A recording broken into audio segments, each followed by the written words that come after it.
po, magre-react lang po tayo dito sa napanood natin video dito sa sikat na vlogger na si Juan Palanganation. Mekaniko po ako. Alam ko yung Ford. Okay naman siya. Kaso ito po re-react natin. Magre-react tayo dito sa hinaing ng isang vlogger na si Juan Palanga. Ang Ford po, okay naman ang ano niyan. Baka natsyempuan lang siya. Na kahit na duman po sa masusing quality yan sa kumpanya at hindi po mawawala itong factory defect na tiyempuan lang po siya. Ito po, pakinggan po natin itong kanyang inahing. Alam nyo kasi mga palangga, ako, hindi naman ako dapat talaga ganito eh. Kasi 'di ba, customer ako Ford. Kaso parang wala na kayo talagang balak na asikasuhin tong problema ko Kaya parang kailangan natin mag-social media para makarating na ng problema ko na to sa Ford Philippines. Ito lang kasi yan. Bago kasi itong binili kong sasakyan. Bago ko to binili sa inyo, Ford Commonwealth. Nakailang balik-balik na ako sa inyo. Ang ginagawa nyo, dinadiagnose nyo, inaayos nyo, pinapalitan nyo ng pyesa.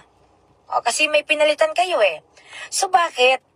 'Di ba bago binili ko, bago binili ko, pinalitan niyo ng piyesa. So anong nangyari doon? Nung pinalitan niyo ng piyesa, sabi niyo okay na, tapos inuwi ko na yung sasakyan niyo, tapos ganun ulit. Tapos inireklamo ko na naman sa inyo, dinayagnos niyo na naman, tapos binalik niyo sa akin, mas lumala.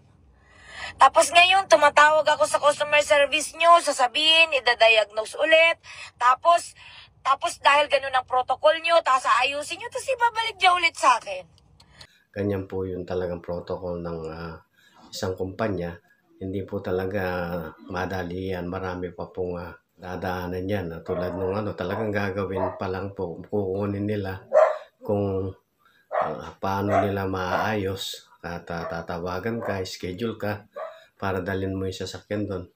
At gagawin nila kung anong magagawa nila. Hindi yung inahing na porque binili mong bago, pag nagkasira palitan ng bago. Hindi po, may protocol po yan. May tinutupad silang policy sa kanilang kumpanya at yun ang sinusunod nila. Alam niyo ba yung trauma na binibigay niyo sa akin, Ford?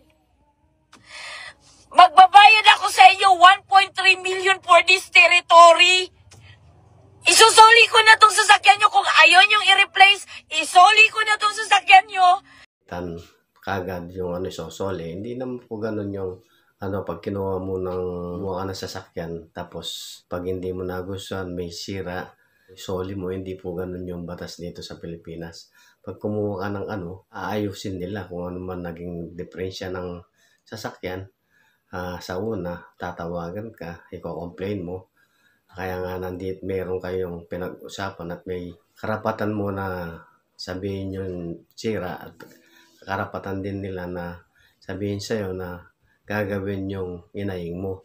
Hindi yung basta-basta sinabi mo soli mo at bibigay yung pera mo. Hindi pwede yun. Kailangan dumaan muna sa proseso. Dito ba ako mamatay? Unang-una, sinuli ko yung sasakyan, binalik ko sa inyo dahil nag-i-engine failure. Yung sasakyan nyo, nag-i-engine failure sa kalagitnaan ng takbo ko, nag-neutral, bigla-biglang humihinto. Binalik nyo sa akin, inayos nyo, may pinalitan kayong pyesa. Binalik nyo sa akin, yung gauge na naman ng oil, ng fuel niya, hindi gumagana. Namamatay ulit, binalik ko ulit sa inyo, binalik nyo ulit sa akin, binalik ko ulit sa inyo, tapos binalik nyo ulit sa akin, tapos tingnan yung sasakyan nyo nagre-reverse. Yun. Ang delikado po yun, yung nagre-reverse. Tumatakbo ka tapos biglang magre-reverse. Buhay po yung kapalit dyan, disgrasya. Kaya dapat po asikasuhin ng Ford dyan. Yun po yung hindi tama. Kailangan karapatan nyo po yun. Sinuli ko na yung sasakyan nyo, pero dahil gusto ko kayo bigyan ng second chance, Ginawa ko ulit, binayaran ko ulit hanggang gumabot tayo ngayon. Tapos ngayon may insurance ako kiniklaim sa inyo. Gano'n ba katagal, Ford? Gano'n ba kayo? Di ba dapat after sales? Dapat mas lalo nyo, alam nyo yun, hindi ko dapat to ginagawa pero grabe na ang stress ko, Ford. Dalawa ang kinuha ko sa inyo sasakyan. Ayan yung isa. Ayan. Tandaan nyo yan. Wild truck yan. Bakit wala naman ako problema dyan? Bakit ito lang naman ang inaano ko sa inyo eh? Grabe ng stress ko. Hindi ako magbabayad ng 1 point. Tiyempo lang po sa inyo siguro Hindi ako yung magbabayad ng 1 point. Bibigay nyo sa akin. Parang wala naman kayong pakialam. Tatawag ako sa inyo, tapos sasabihin nyo, idadiagnose lang. Ay, idadiagnose yung pagbalik nyo sa lalong lumalala yung sasakyan. Tapos ibabalik ko, hindi nyo kukunin. Pag hindi ko kukunin, ako masisira sa bangko. sinasabi ni Madam na talagang po na sira yung sasakyan tapos hindi mo ginagamit.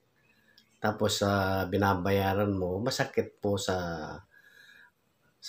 sarili natin yan, lalo na hindi naman pinulit yung pera, pinapapaguran po natin yung pera.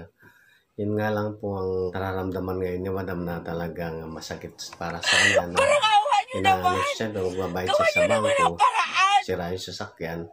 Awa naman Talagang kayo sa akin, hindi boy. mo mawari yung pakiramdam niya, kaya hindi natin Boy, masisi na Commonwealth, ano laraw ito saan? pong nararamdaman Kayo ni pakialam Madam. eh. Wala kayong pakialam sa akin. Pasensya na mga palanggaano, naiiyak lang ako sa stress. Kung ayaw nyo i-replace yung sasakyan, wala akong pakialam. Ibalik nyo na lang kahit yung dinown ko. Wag na yung 6 months sa binayad ko, kahit wag na lang yun. Talagang may masakit na yung pakiramdam ni Madam. Ay nga lang po yung problema na ibabalik yung binayad niya na wala naman po sa batas natin yan. Yan na kaya hindi po natin mapilit yung sa atin dyan dahil may batas po tayo na pag hindi naman babalik yung ginastos mo, yung pinagdown mo, kahit ibalik mo pa yung Yung sabi, bigyan nyo ako unit. ng ganito.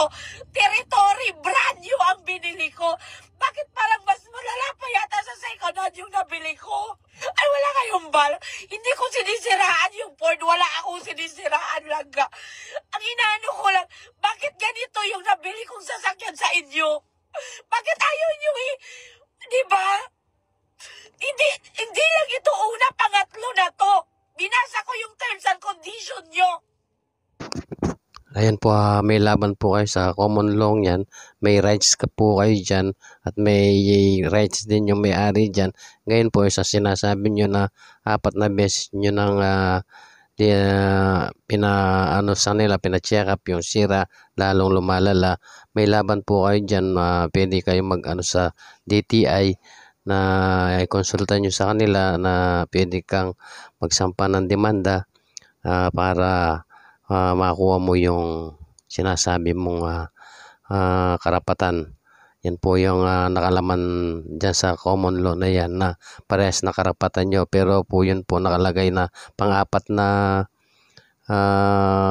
inano nyo sa kanila na hindi nakukuha yung sira, baka mapalitan ng bago yung sasakyan nyo. Yun po lang po yung maibibigay kong suggest sa inyo dito sa laman ng common law.